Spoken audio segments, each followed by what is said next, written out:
Hello, I'm Dina Ladd, the Executive Director for the Missouri Cures Education Foundation. I'm so glad you joined us today for our last 2021 Lunch with the Researcher event. If you were not able to join us for our previous events that were focused on COVID research, diabetes, and regenerative medicine, you can go to missouricures.org and find the links on our website. The website also has a lot of great information about the research taking place around the state and around the country. And don't forget to follow us on social media on our Twitter, Facebook, and LinkedIn.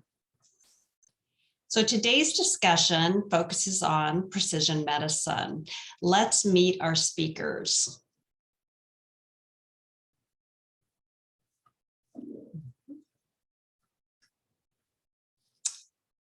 Dr. Carolyn Henry, Dean, College of Veterinary Medicine, University of Missouri, Columbia.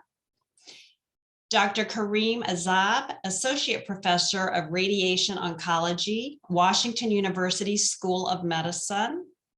Dr. Stephanie Stansel, Assistant Professor of Pediatrics, University of Missouri, Kansas City School of Medicine. Welcome, everyone.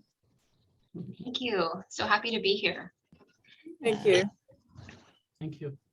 I know how busy you all are, so thank you so much for taking the time to be with us today and discuss precision medicine. I thought I'd start off with just doing a little definition of precision medicine. According to the Precision Medicine Initiative, precision medicine is an emerging approach for disease, treatment, and prevention that takes into account the individual's genes, environment, family history, and lifestyle for each person. And this approach will allow doctors and researchers to predict more accurately which treatment and prevention strategies for a particular disease in person. So this is definitely in contrast with that one-size-fits-all approach.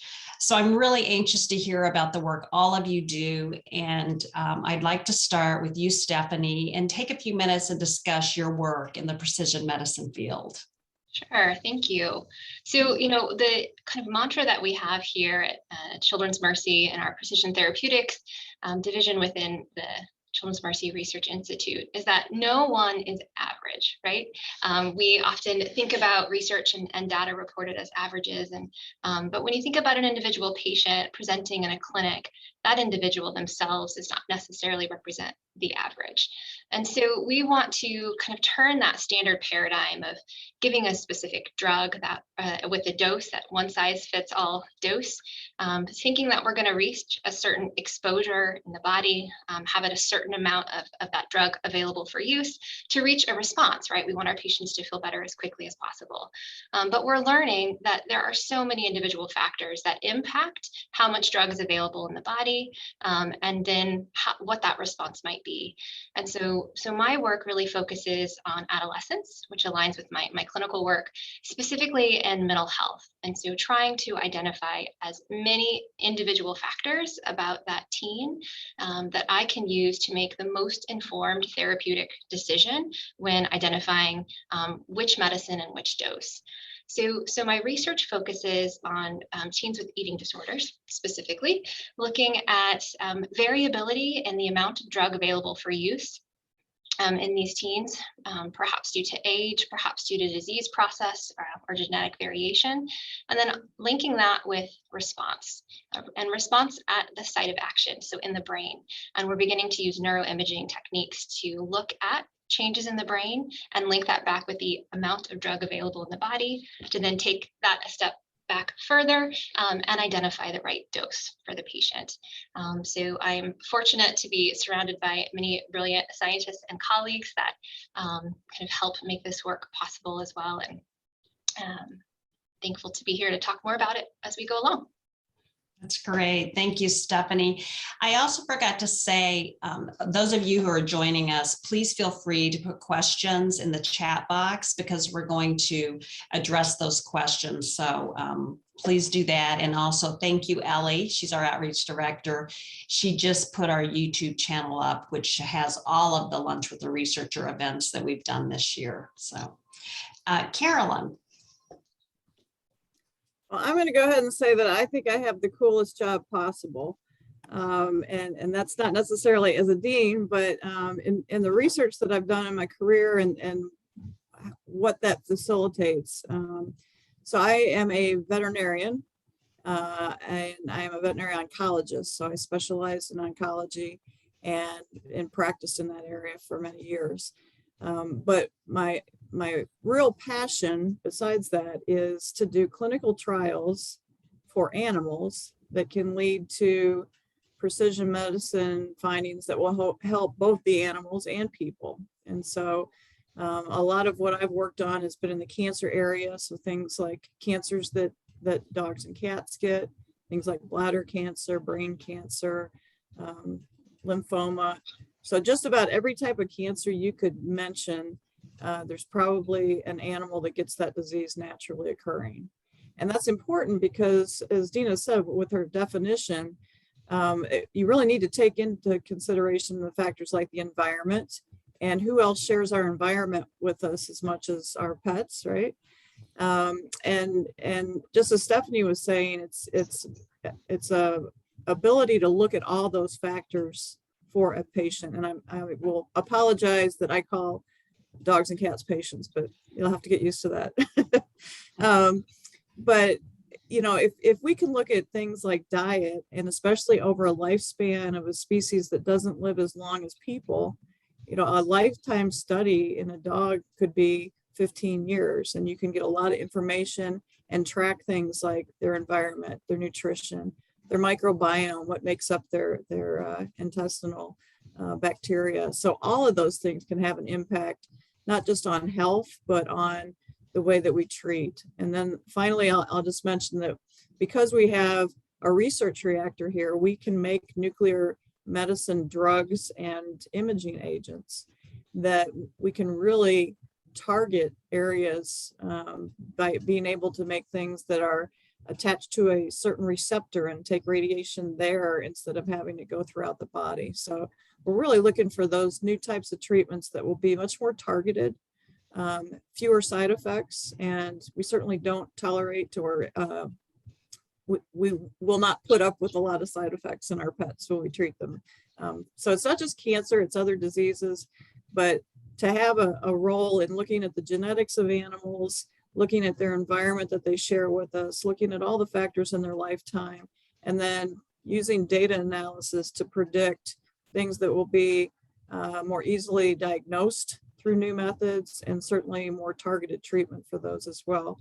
And then ultimately, you know, once we know what problems certain breeds have, then we can make sure that we don't breed that particular dog that's going to pass on that genetic variation. That part's a little bit harder to control in people, but we have some control in dogs over that. So very excited to talk to this diverse group and answer any questions the audience has today. Thank you. And I have to say, Carolyn, as you talk about animals and humans, I mean, isn't that really the One Health initiative, which, as you know, I love that. I think it's fascinating. So is that really? Yeah, I mean, and I work in One Health as well. And that is really, when you look at that nexus of human, animal, and environmental health, that's what One Health is all about. So it can be what happens at that nexus that's good, or what happens at that nexus that's bad. So things like diseases that can be transferred between humans and animals and vice versa. But also the good things that happen, like the positive health effects that our pets have on us. And that translational work that we can do that can identify the next treatment for cancer that's going to make a difference, the next treatment for Lou Gehrig's disease that's going to make a difference. So yeah, it's all that One Health concept, and it's, you know, that's what I love being in an environment. And I'll talk later about our new facility for that, but certainly being in an environment that has that variety of expertise that we can all bring what we know differently to the same problem and solve it that way. Yeah, that's great.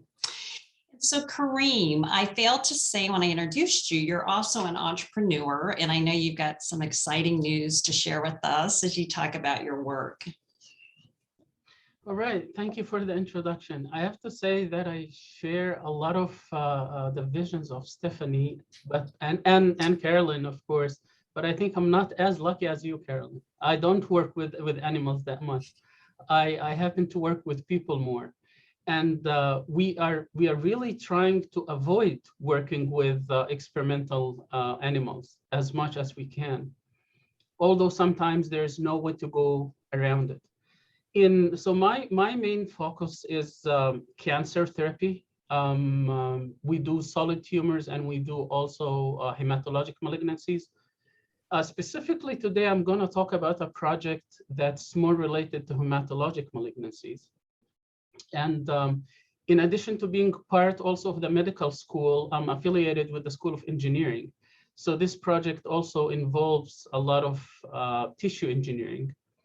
And in about 4 or 5 years ago, we were always faced with the problem of lack of models for cancer drug development. You know, if you take simple cell culture in the lab and you put cancer drugs on it, cancer medications on it, you cure it right away in the lab. It's beautiful. We kill cancer cells very efficiently. The problem is when we get to the patients, the situation is much more complex. There we have, first of all, side effects and things that are seen in the patient, but from a therapeutic point of view, there is huge genetic variability between patients. And when sometimes we have 1 or 2 or 3, or sometimes we are very lucky to have 5 cell lines. So these are literally 5 patients. And we're trying to extrapolate from these 1 or 5 patients to millions of patients. So when we go and try to treat clinically, suddenly we find that our treatments are not working as good as we expected them to be in the lab. Now, animal models exist, and they are essential and very important because they add another layer of complexity. The problem that again, these same animal models are using the same cell lines. So we are putting these same 5 patients into many, many mice, but the genomics is the same. The other big thing is differences in epigenetics. It's not only the genetics, it's what the patient has gone through around his genome. So it's not only, most cancer are not explained by genetic mutations that are characteristics to these cancers. So we thought, what could we do to come up with a model that will somehow be able to represent what's happening in the patient? So, you know, after a lot of back and forth and a lot of thinking, we thought if we could take a biopsy from patients and try drugs on it, just like, for example, in breast cancer, when we take a biopsy and we screen for, you know, hormone receptors and things like that. However, hormone receptors do not exist in all other cancers. It's a very unique case for breast cancer. So in hematologic malignancies, we don't have this luxury. So what we did is actually we take a biopsy and we tissue engineer it in a way that we take every single cell type almost, and we rebuild them slowly in the lab to look like what they looked originally in the bone marrow. Now, from one bone marrow biopsy, we can make 100 replicates of the tumor of that patient. Now we can screen drugs on them. We can take the 100 patients of that patient, treat it with 10 different drugs, and see which drugs this specific patient with this specific genetics and epigenetics and tumor microenvironment, which is very important on how tumors respond to therapy. So we take all of the package together, we put the drug on it, and we check how they respond to therapy in the lab. The only problem out there was for us is that many times these tumor biopsies will die over time. So the big thing about this technology was that in the way we tissue engineered it, that it kept the cancer cells alive for a few weeks, ex vivo. Now, this was patented because we thought this can be a big deal. So we have 2 US patents on that already granted. And we started a company here in St. Louis. It's called Cellatrix, which is cell matrix. but Celatrix. So with Celatrix, we are trying to use this model commercially for drug development. So we have at Celatrix, we provide service for pharmaceutical companies for drug development. So for example, Amgen or Roche, and all of these are actually my customers. They would come to me and they would say, look, we are developing a new therapy. We want you to do a clinical trial on patients, but not on real patients, on the patients in the lab. So we take it, we run it on the number of patients that they wish to run on, with different genomics, with different backgrounds, with different response profiles before. And we go back and tell them, look, out of the 3 compounds that you sent us in our clinical trial in the lab, the first one worked better. And actually we help them reduce cost and improve efficiency. The other big thing is that we are trying now to take specific patients, screen them for drugs, and try to predict their clinical efficacy. But before doing that, and jumping to change patient treatment, we did some retrospective trial where we took cells from patients who were actually treated with some treatments. We replicated these treatments in the lab on their own biopsies, and then we came up with prediction. Would it work? Would it not work? And then we sent this data to the clinicians back, and the clinicians would match our responses ex vivo with their responses in the clinic. Unfortunately, this clinical trial was just published 2 days ago in Scientific Reports. We could predict 85% of the responses in the actual patients. So this gives us a powerful tool now to start treating patients according to their own biology, rather than just giving them, treatment for everyone, a protocol for everyone. And would love to answer questions down the road. That's fantastic. Thank you. Tina, can I add on to that? Absolutely. So I think one of the things that isn't well known about animal trials, excuse me, is these are animal patients. So these are animals that develop the disease naturally, just like we would. And so we kind of fit in that step between the laboratory confirmation of a response and seeing what it actually looks like when a patient is in their own environment, has their own microbiome, and what that would look like. So, we are interested in finding disease models, but not just to treat one patient. It's to make a difference and potentially treat the disease in animals as well as in people. So I think sometimes when people hear about clinical trials in animals, they assume we're giving the animals cancer or we're using mice.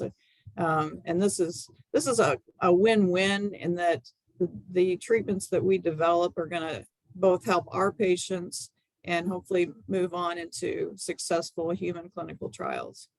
Mm-hmm. Yes, thank you, Carolyn. Yeah, that's fantastic. I mean, it's so great to think about, what you're doing with animals can benefit humans, and it's just, it's amazing. So thank you all for talking about your work specifically. And I'm going to ask you, Stephanie, so what is the difference between personalized and precision medicine, personalized medicine and precision medicine, or is there a difference? I think that's a great question. And certainly the term has morphed over time. When I first kind of became interested in this, it was over a decade ago, and President Barack Obama at the time had that personalized medicine initiative, right? But then I think there was some discussion that, well, aren't we already doing personalized medicine? Maybe not integrating genomic and metabolomic factors, but isn't each clinician trying to do their best to connect with that person in front of them and give kind of a personalized experience? And so I think our language has morphed to be more precise, to focus on that precision medicine or therapeutics, meaning, we're going to do our best to be precise in our diagnosis, to identify what is exactly going on using things like genetic markers or, environmental cues as to what that disease may be, and then take that a step further to be precise in the drugs that we choose to treat. in that individual. And so again, using genomic variations such as single nucleotide polymorphisms, epigenetic changes, as Kareem had mentioned. We're getting into a more multi-omics approach, looking at metabolomics and proteomics, and even kind of the microbiome, and being able to integrate each one of these individual factors to again become more informed in the choices we make. We are all a big, very complex puzzle with millions of pieces, and the more pieces that we can identify and fit together, I think the better picture we'll get and the better treatment outcomes we'll arrive at. That's the goal. Great. No, if I may jump in here and just comment on what Stephanie has said. One big disadvantage of our model that it doesn't involve looking at the patient as a whole. So we are treating the cancer, which is great, but for example, my model is missing the whole human aspect of the treatment, which I think the omics approach, the imaging, all of these important things that Stephanie is doing will probably complement what we are doing, and maybe we could come up with a much closer to the patient picture with the different models that we are looking at.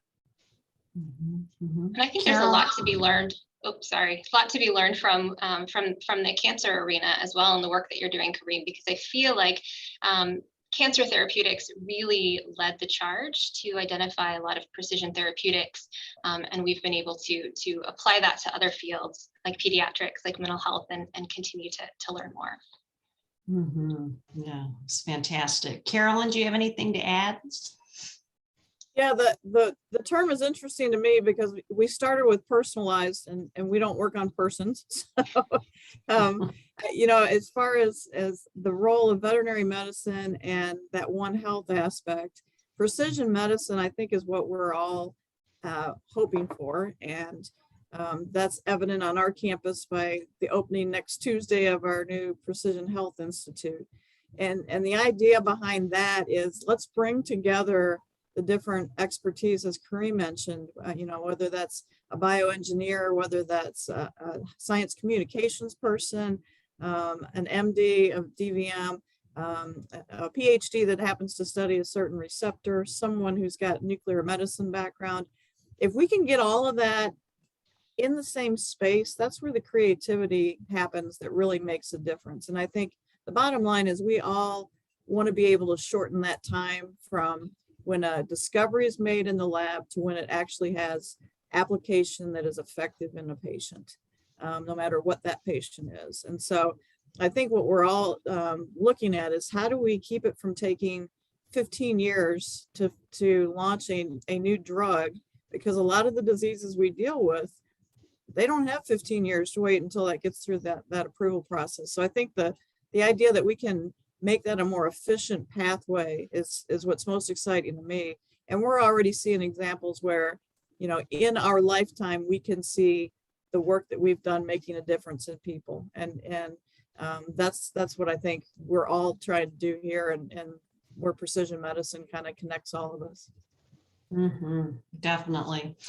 So I want to remind everyone, if you have a question for our speakers, please put your question in the chat box. And Ellie has provided some information over here about our social media, following us on social media.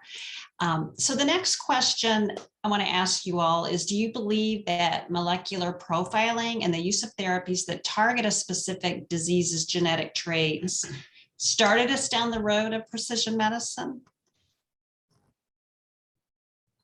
I think so. I think, as we mentioned earlier, that, big developments like the Human Genome Project and understanding, the map of kind of the genetic backbone of who we are as a species, and then identifying variants, and then all of the technology that has evolved from that enable us. These are essentially tools that we can use collectively as scientists to begin to untangle factors that lead to variability in the things of interest to us, whether that's cancer treatment or mental health therapeutics or whatnot. So I think it certainly kind of catalyzed perhaps the whole direction, and then that's been furthered by additional tools being developed. Any other comments? Yeah, I would add that I think it has allowed us to make sure we're asking the appropriate questions on the way to a drug becoming a therapy. And, you know, honestly, if you look back at the old technology compared to today, there are probably a lot of clinical trials that ended in failure because the patient population was representative of what we were going to have clinically. Or maybe this group of people has a genetic mutation that will make this ineffective for them. And if we can identify what that is, we don't spend 10 years running trials for a group of people it's not going to work on. And so, you know, it gets back to that efficiency aspect of it. And then, you know, personally, the story of Lou Gehrig's disease is important to me. My grandfather was a physician who actually developed and died of ALS. And, you know, one of the things that we work with here is dogs with a disease called degenerative myelopathy that is it's genetically the same as one of the types of ALS. And, you know, my grandfather died in the 70s, and for 40, 50 years hadn't really seen a lot of progress or change in how we treated those patients. And now, because we have those new tools, I'm finally quite hopeful that we are going to be able to make differences for people that have those rare genetic diseases and the diseases that occur during their lifetime. You know, I wanted to add 2 points. One is a strength and one of a weakness for like the drug development based on genetic mutations or things like that. The strength is that unlike in the past chemotherapies, like if you think about, you know, the old chemotherapies like cisplatin, doxorubicin, all of these very, very harsh chemotherapies, they will actually affect every tissue in the body. More in the cancer, no doubt, but on the way, they have tremendous side effects that actually limits so much. We call these, those limiting side effects. You cannot give more because you will harm the patient so much on the way. Nowadays, when we are identifying genetic mutations which occur just in the cancer, and we specifically target these with a drug that targets that specific mutation, we save a lot of these side effects. You know, what we call now biological or targeted therapies are way much more efficient and much less toxic. Now, this is amazing. The only point that I think is a weakness is that, again, genomics is not the only driver for disease. Genetics or a mutation or maybe a sequence of mutations can be the trigger of disease, but drug response is definitely not only that. Drug response involves so many other things, including something that I like a lot, that I think is very important, the tumor microenvironment. You know, the endothelial cells, the immune cells around, just these in the area of the tumor, they give it support. They protect it from chemotherapy. The way the blood vessels are shaped in the tumor are so different from normal tissues that it also makes them less sensitive to therapy. So I think genetics-based drugs are amazing. They're one step forward, but we need to complement it with other efforts. Gosh, great point. And Carolyn, you brought up, or I think maybe you all have talked a little bit, hit on like clinical trials. And so explain why clinical trials play such an important role in precision medicine.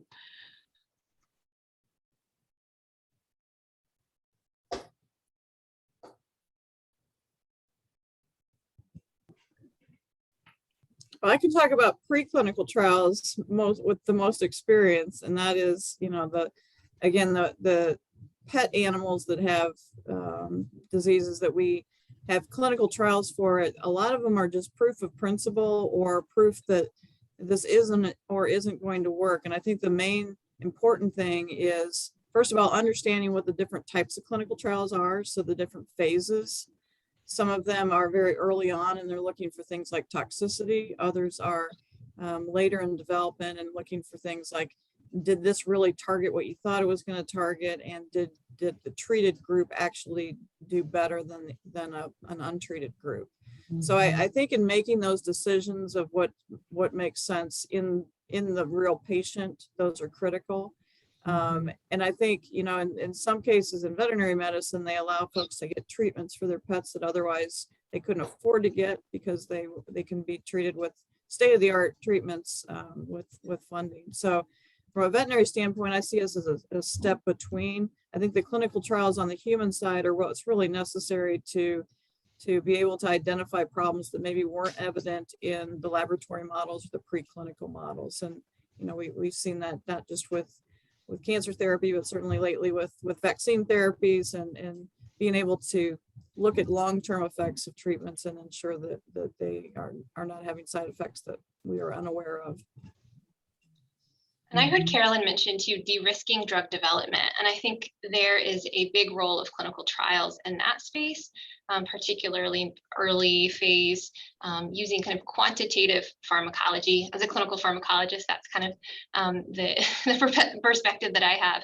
But being able to quantify exposure, so the amount of drug available for use in the body, understanding the relationship between that exposure and response at the target site, using biomarkers to help us get an objective idea of what's kind of going on there. Are we, you know, is there target engagement? Is there pathway modulation?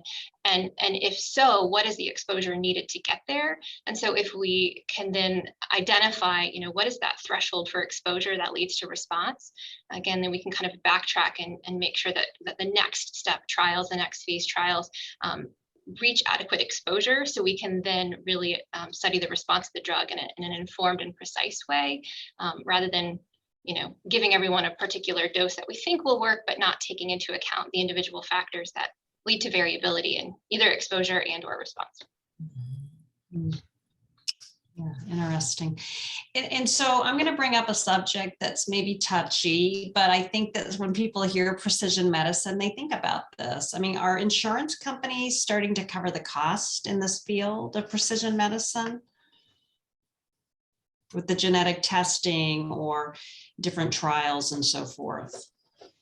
Look, they're already doing that in a way, you know, for breast cancer, for example. You know what, when we screen for you know, hormone receptors and HER2, that's a kind of personalizing the treatment to the patient, and it saves millions, you know, per year, instead of just going and treating everyone as a bulk. Now we know what every patient with what they have, which receptors they have, and we treat with this. And these treatments are very, very efficient. More and more, we are getting now into, you know, whole genome sequencing or exome sequencing, where we learn about every patient and which mutations they have and things like that. And we have now a new term, which is called druggable mutations, which are mutations that we know are there, and we can target them specifically with drugs. And these things are ongoing. You know, now there are companies up and running, you know, huge companies that's all what they do. They take patient samples and they run genomic analysis on them. And you know, they will predict based on the genomics which ones are druggable and suggest drugs. You know, it's not that they tell the doctor what to use, but it's in the level of suggestion. So this is already happening. And it's clinically in the pediatric space and even in the adult space, there is insurance coverage for pharmacogenetic testing. So that would be genetic variants in particular genes associated with drug metabolism, clearance, and or drug response. Interestingly enough, it is more expensive to test for single gene kind of inquiries if you perhaps are interested in just maybe one or two genes that might be impactful for that particular patient and the therapy that you're considering. To just order those one or two genes is wildly expensive, generally speaking. And so, but in contrast, there are these panels, so panel-based testing that are available. There are many even previously direct-to-consumer options. If you were to Google pharmacogenetic testing, you probably get 10 different companies that you could ask your provider about. We have a similar process at Children's Mercy, where if a clinician feels that it might be indicated or helpful for a particular patient, we can order that panel-based testing. The panel that we happen to use has about 25 genes on it. And generally when I order that, I care about 5 of those genes. But again, it's more cost effective. Insurance covers that panel. Again, generally speaking, that panel-based test, the majority of the time. There are, I can think of 1 or 2 specific plans off the top of my head that I know that don't cover it, but I've been pretty impressed with the coverage for that particular panel-based pharmacogenetic testing. Very interesting. Any other comments about? I do know that because I had to go through genetic counseling, and I had to have the paperwork to prove that I had this mutation in my family, and then the insurance company paid for it. But what was so interesting to me is here in St. Louis, there was 1 counselor. So that was it. And I'm happy to say we have a Missouri Cures volunteer. She's amazing. And she's at SLU and at Washington University.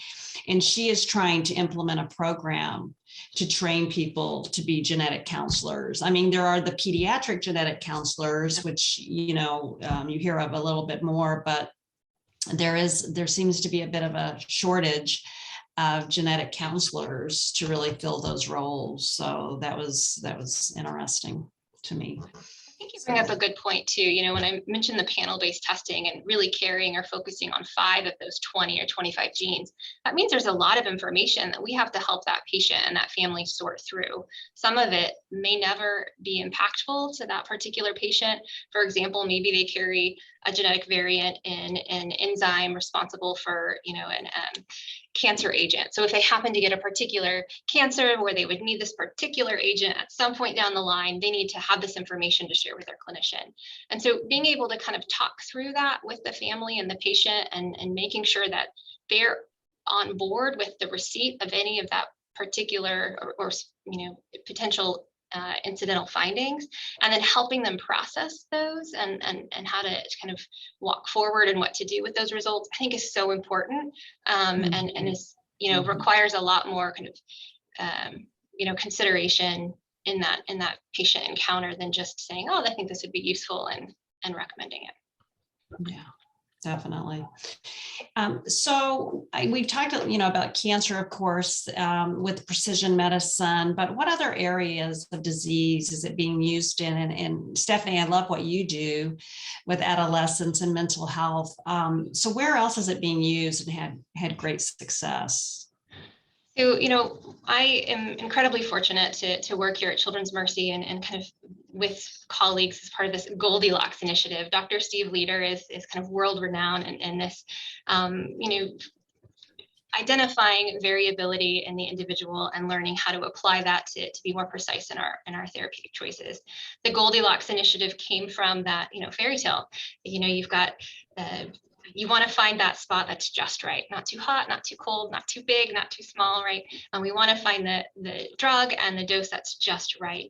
And so at Children's Mercy, we have kind of several research programs that are pursuing that particular framework. One of which I talked about a bit is my work with teens with eating disorders and a drug called naltrexone, which actually is approved in adults for opioid and alcohol use disorder. It binds and blocks the opioid reward receptor, but we know that it is potentially beneficial for a wide variety of conditions, even in pediatrics, such as, the compulsive eating with Prader-Willi disease, impulsive behavior with autism, and then binge and purge behaviors and eating disorders. And clinically, it's used in our eating disorder center, but the clinicians understand that not everybody responds. Some do, but some don't. And so that question of why do some patients respond and not others was really where, we can come in and begin to untangle those factors. And we're learning that the amount of drug available for use in the body in teens is widely variable, nearly 20-fold from patient to patient, keeping things like dose and weight constant or normalized. And then again, we're taking it a step further and looking at response in the brain using neuroimaging to look at, are there differences at the receptor, at that, in the pathway that might shed light on response versus non-response, and then kind of weave that together and be able to explain that relationship. And we have other studies that are going on and beginning to kick off one in adolescence. It's a study we call Prism, which is a wonderful acronym for a very long name that I won't. I'll have to put that in the chat because I don't even remember what all of it is at this point. But it's looking at teens with major depression and essentially observing teens who are treated with fluoxetine or Prozac, which is a common SSRI used in depression in teens, and gathering as many individual factors as possible throughout their treatment to try to identify potential biomarkers associated with response. So can we predict who's going to respond and who isn't? We're collecting things like genomic data, metabolomic, even actinography data, so sleep and other activity data from a smartwatch that they'll wear, among other things. And so we'll be able to compile all of that, use machine learning approaches, so kind of, advanced statistical and computer-based algorithms to again kind of help us see, can we identify predictive signatures? And so that's a really exciting study that is up and coming as well, led by Dr. Mitchell. Yeah, that's fascinating. Thank you for sharing that. We do have a question in the chat box. How closely do you work with AI modeling, artificial intelligence, and do you contribute to developing AI models from your research? Anybody aware of that?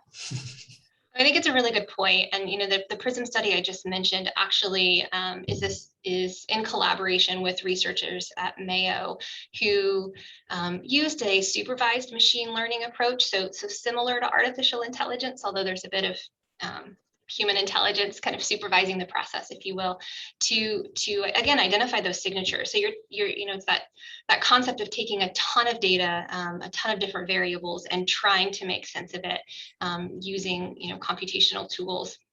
That is not something I do personally, but I know working with folks who are bioinformaticists and computer scientists is so important as part of this team science approach to really get at precision therapeutics. Because it's not just one specialty, it's not just one type of scientist or trade, but it is really all of us working together to be innovative in our approaches and find answers.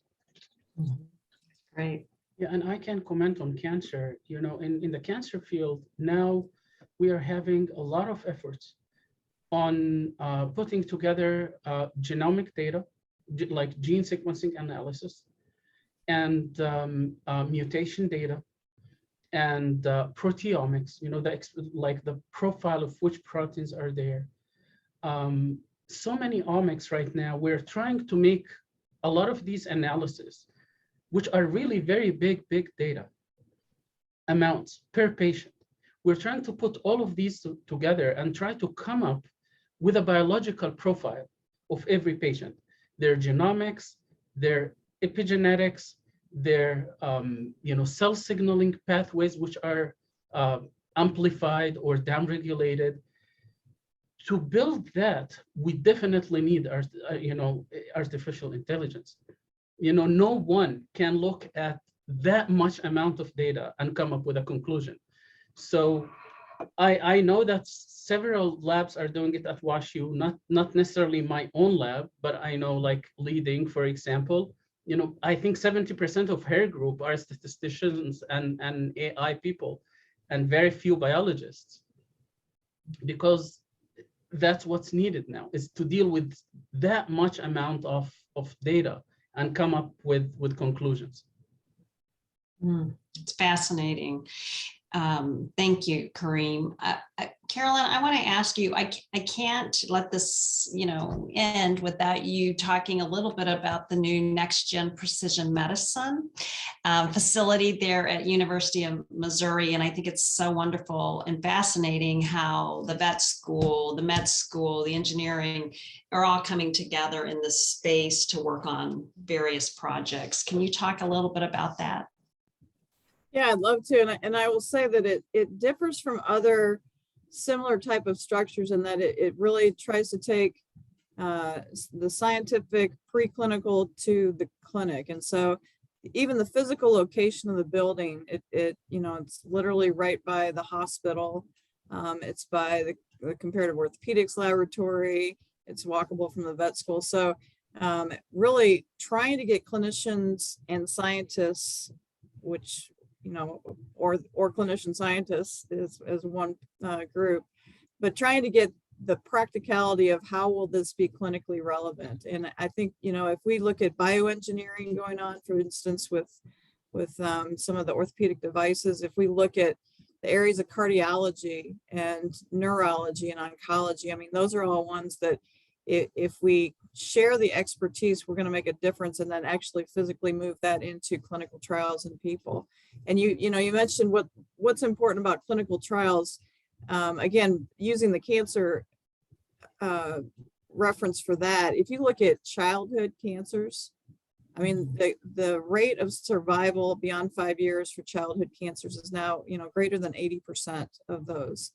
But there's also more children by percentage that are enrolled in clinical trials than there are adults for many of the diseases. So, I think if you just look at that example, that's very compelling of a place where really within our lifetimes, we have seen a huge improvement in how to cure things like childhood cancer. And that's our goal. So with the Next Gen building, it gives us a chance to take, folks that have a basic science understanding, folks that have a clinical understanding that necessarily haven't been that comfortable working with each other because they don't quite understand what the other does, and physically putting them in the same place where those conversations happen. And I think it's those bumping into them in the hallway and talking through an idea over lunch. I think that's where the real strides are made in really translating treatments into something that's clinically available. That's Again, so that's exciting. next Tuesday, so we're very excited. This is a ribbon cutting ceremony, and this is something that is going to be a benefit to the entire state. I would hope, and that we can work together more closely and be more efficient. Definitely. Well, I love hearing about precision medicine and all the amazing work that you all are doing. So what do you all see as the biggest challenge moving forward in the precision medicine space? I'll start. And I think, just before jumping to that, I think I don't want to finish that without saying that immunotherapy that's now is up in the rise is a type also of precision medicine somehow, because we take cells from patients, we genetically engineer them to fight their own cancers, and we put them back. So this is probably one of the most personalized / precision, if you want to look at it that way, treatments. Now, what challenges in my eyes is the models. How can we model every single patient? Because that we need to develop drugs based on that. We need to design treatments based on that. It can be costly. So the challenge now, I think, is to come up with predictive models, whether it's omics, like what Stephanie is doing, whether it's animals, in clinical trials with animals, or whether it's tissue engineering of patient biopsies, the way I do it. But I think the models are the main hurdle now for that. And I think communication, I mean, any question you ask me and you say, what's the biggest challenge? I'm probably going to say communication, because I think a lot of times, just having this particular group together, we obviously look at the problems very differently, but together with our combined opinions and expertise, that's where we're going to find the correct answer. So I think not just having the right models, but having the people talk with each other that have the various models and really highlight the pros and cons so that we can together come up with new solutions. I couldn't agree more. Hey, we agreed. I agree as well. And I think, the other thing that we hope to do over time and with, this beautiful building I have behind me, the Research Institute recently built at Children's Mercy, is to truly integrate research with clinical care. So that way we can study the patients in the setting they're receiving treatment in and begin to really identify factors potentially associated with exposure or response. In the setting that's kind of real world. I mean, we clinical trials are important and have their utility and will be necessary to generate better drugs and more with more precise indications, but also understanding data coming from the clinical space and looking at each one of the patients we have as a potential research participant, engaging them in that concept and the design and in the study and implementation. So the data that we get can be quickly translated back into the clinical space. That's messy, right? And there's certainly complexities and challenges there as well. But I think with the tools that are being developed bioinformatically, among other things, that's a real possibility to do well in the near future. It's I fantastic. also like to, if I could, the other thing I'd like to add is just the importance of looking at the whole patient. And so I think if we all get too focused on just one area, we will miss other factors. And so I think, philosophically working as a group to look at the entire patient is so important. And Stephanie's work is a great example of, how you have to look at all those other factors for that particular patient. And that's what precision is all about. Definitely. And also, Kareem, thank you for bringing up immunotherapy, which is so advanced and moving forward. And I know, Carolyn, in the vet space, it's happening also because we had our dog at the vet school and she qualified for a trial for that. So, and again, I love that One Health where humans and animals and the research can be shared and so forth. So I can't thank you all enough. I mean, Kareem, the research you do in the cancer space is absolutely amazing. And Stephanie with the mental health and the adolescents, and then Carolyn, you know how I feel about the vet school and everything that goes on at MU. So any last words or comments? I really just like to second what Carolyn has mentioned about looking at the entire individual in front of you, whether that's a human or an animal, as she's mentioned, but also getting as many scientists with various point of views in the room, in the Zoom call together to hear each other's point of views and to really think outside the box is an exciting kind of prospect going forward. Definitely. One of my favorite sayings is instead of thinking outside the box, let's get rid of the box. And I think that's, we got to get rid of those silos in our individual buildings, and whether it's physically or actively participating with one another and interacting with one another. I think that's the key. And we did have another question. I don't know if you all had the answer, but someone is asking about insurance companies that cover the panel testing. Are you all familiar with who might? So the one company that I know that doesn't is actually a certain plan with Medicaid. It's Missouri Medicaid Home State Plan. And this, the last time there was a denial, it was probably 6 months ago. And of course, things change very quickly with what insurance plans decide to cover and what they don't. So I can only speak to that at that point in time. But but I've been, most commercial insurances and other Medicaid plans I have had good luck with. So far. That's great. Well, again, I want to thank all of our speakers. You're amazing. I appreciate your time. I know how busy you all are. And thank the participants who joined us today. And we are recording this, so we will have this on our Facebook and on our website.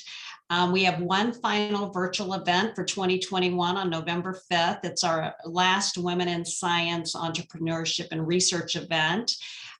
Please go on the website and register, and I hope you can join us on November 5th. But again, thank you, everyone. Thank you. Thank you. Thank you. It's a pleasure being here.